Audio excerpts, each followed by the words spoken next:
nshobora kukubaza yego nta kibazo. Vladimir Putin yigaruriye uduce dutandukanye twa Ukraine aho byari mu mwaka wa 2014. Muri iyo myaka yose ntabwo ndimo kuvuga ku gihe cya Biden gusa, ahubwo n'igihe cya Barack Obama, igihe cya Trump yariho, n'igihe Biden yagiriye ku butegetsi, ndetse n'igihe nawe Trump wongeye ukagaruka ku butegetsi, Imana iguhaye umugisha. Nta muntu wigeze umuhagarika kuva muri 2014, nta muntu wamuhagaritse.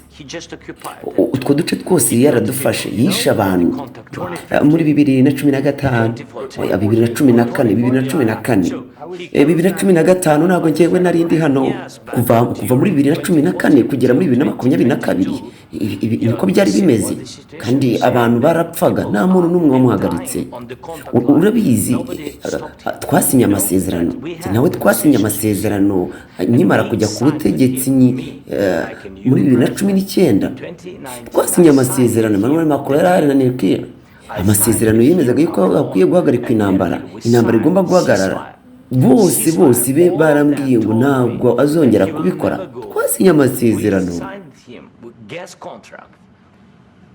What kind of diplomacy, JD, you are speaking about? What do you mean?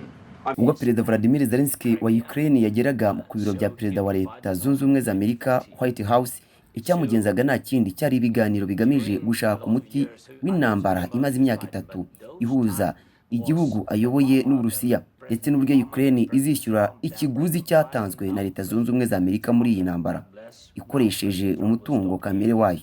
Gusa ibiganiro ntibyagenze neza kubera yuko byahindutse mu kanya gato cyane. Numva guhinduka mu kanya gato, wumve ko byahindutse kuko mu kanya gato nk'ako guhumbya.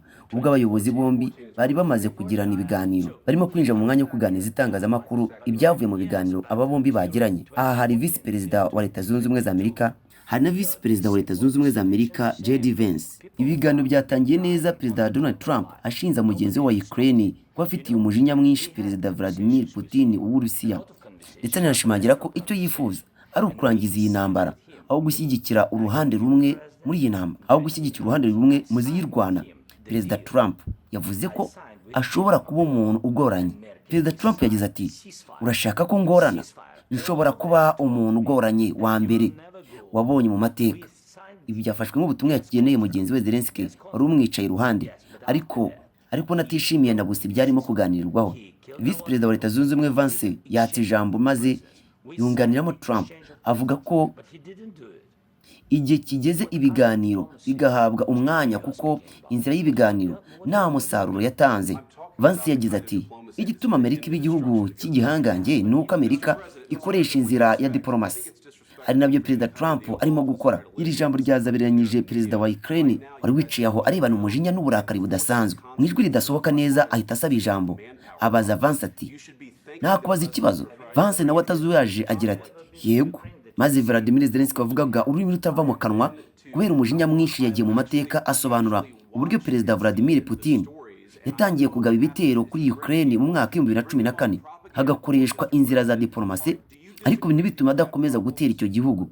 Perezida Vladimir Zelensky kandi yanasobanuye uburyo Putin yirinze gushyira mu bikorwa amasezerano y'ibiganiro ndetse no guhagarika intambara, akabyirengaho byose ntacyo yitayeho. Abaza Vance ati, diplomasi uvuga ni nyabaki? Urashaka gusobanura iki? Vance nawe maze yafashe ijambo arisobanura, avuga ko icyo ashaka gusobanura ari diplomasi izashyira iherezo ku ntambara igiye gushwanyaguza Ukraine. Nshobora kukubaza yego nta kibazo. Vladimir Putin yigaruriye uduce dutandukanye twa Ukraine aho byari mu mwaka wa 2014. Muri iyo myaka yose ntabwo ndimo kuvuga ku gihe cya Biden gusa, ahubwo n'igihe cya Barack Obama, igihe cya Trump yariho, n'igihe